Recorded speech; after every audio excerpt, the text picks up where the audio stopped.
최근 빚을 못 갚아 채무조정, 즉 개인 워크아웃을 받는 20대가 6년 새 2배 이상으로 불어났다고 합니다. 한국은행의 가계대출 현황 자료에 따르면 지난해 말 기준 30대 이하 가계대출 잔액은 514조 5천억으로 추산됐습니다. 이는 엄청난 증가율인데 무려 27.4%나 증가한 수치죠. 심지어 20대의 4명 중 1명은 월이자 5천원가량도 갚지 못한다고 하죠. 19세의 경우 10명 중 2명이 연체의 늪에 빠지는 초유의 사태까지 왔다고 하는데요. 이러다 보니 일각에선 사회생활하는 30대와 대학생들에게 금융 및 신용교육이 절실하다는 지적들이 나오고 있습니다. 그런데 어쩌다 이렇게 2030 세대의 빚이 갑자기 늘어난 걸까요? 오늘의 스토크에서는 최근 문제가 되고 있는 2030 세대의 대출 연체 사태에 대해 이야기해 보려고 합니다. 안녕하세요. 저는 김영빈이고 미래의 가난에 대비하는 채널 스토크 지금 시작합니다.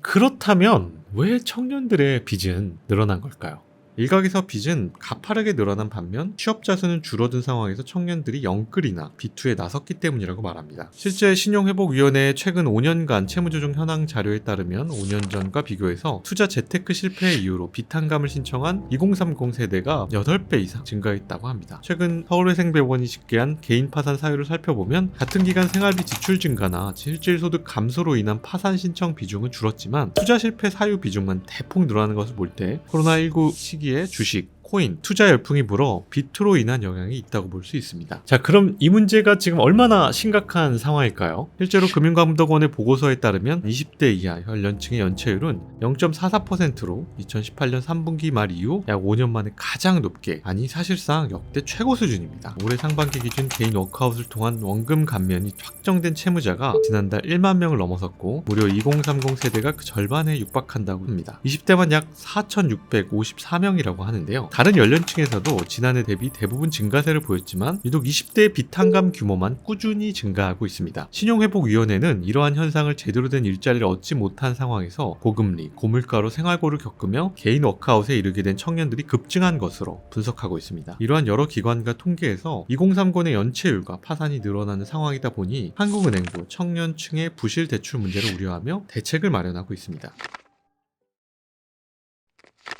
자, 앞서 살펴본 것과 같다면 청년들의 빚이 늘어난 가장 핵심적인 이유 한 것이 뭘까요?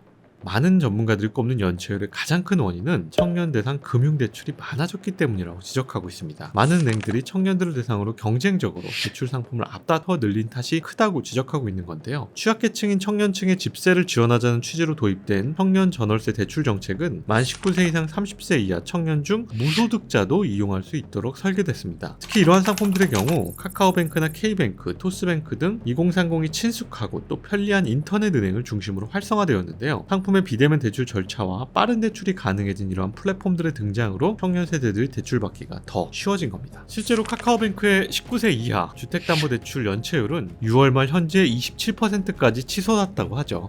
카카오뱅크 관계자 역시 청년 전월세 보증금 대출을 받은 만 19세 청년들 가운데 대부분이 무소득자라며 일자리나 고정수입이 없는 데다 금리까지 오르자 이자를 갚지 못하는 취약 청년층이 늘고 연체율도 오른 것으로 추정한다고 밝혔죠. 즉 이러한 상품들을 주로 학생이나 비정규직 청년들이 원룸 등의 전월세를 얻기 위해 대출을 받는 경우가 많은데 직업이 없거나 일정하지 않고 금융과 신용에 대한 개념도 희박하기 때문에 연체율이 급등할 수밖에 없는 상황인 거죠. 물론 마땅한 고정 수입이 있다라면 빚이야 차근차근 갚아나갈 수 있을 겁니다. 하지만 청년들에게 취업의 문턱은 여전히 너무나 높다는 겁니다. 6월 15에서 29세 청년 취업자는 1년 전보다 11만 7천 명 줄어 8개월 연속 내림세를 걷고 있습니다. 여기에 일부 청년들의 경우 제대로 된 금융교육을 받지 못해 마땅한 계획 없이 돈을 빌리는 무계획 대출 성향을 보이기도 하면서 결과적으로 대출이자를 갚지 못하는 상황이 생기는 겁니다. 계획 없는 대출은 당연히 관리하기 힘들고 한계에 몰린 몇몇 청년들은 결국 불법 사기명에 발을 들이거나 주식, 코인 등 리스크가 큰 투자를 시작하는 거죠. 그러나 그런 투자들은 좋은 수익률을 내기 어렵고 그렇게 또 연체를 할 수밖에 없는 겁니다. 문제는 이런 현상이 일시적인 것이 아니라는 겁니다. 2021년까지 부동산 가격이 폭등할 때 연끌 대출로 집을 산 2030 세대 중에서 고금리를 버티지 못하는 이들이 속출할 수 있다는 것이죠. 저는 이 문제를 청년들의 탓으로만 돌릴 수는 없다고 생각을 합니다. 청년들의 부담을 줄여주기 위한 적절한 관리 대책이 필요하지만 단순한 대출 탕감 등의 방식으로 접근하는 것은 바람직하지 않다고 생각해요. 그저 일시적인 방편이라고 생각을 합니다. 저는 핵심은 2030 세대와 그 이전의 10대부터 올바른 경제교육이 절실히 필요하다고 필요하다라고 봅니다. 단순히 비투와 테마주에 꽂혀서 단타를 노려 일확천금의 돈을 벌려는 것들이 모두 우리가 어렸을 때부터 경제교육을 제대로 받지 못해서 생기는 일이라고 생각을 하고 있습니다. 저 역시도 그렇고 제 주변에 똑똑하고 좋은 자리에 있는 사람들이 역시 이러한 투자와 경제에 대해 잘 모르는 경우를 많이 봤어요. 그리고 코로나 시대의 벼락거지의 경험을 한 2030 세대들이 너도 나도 빠르게 주식과 금융투자에 대해 섣부르게 시작하면서 이 현상들이 더 심하게 나타나는 것 같습니다.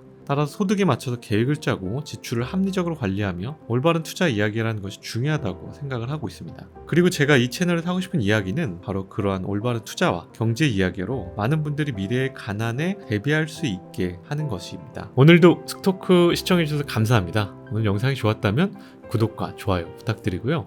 앞으로도 더 좋은 경제 이야기로 찾아뵙도록 하겠습니다. 감사합니다.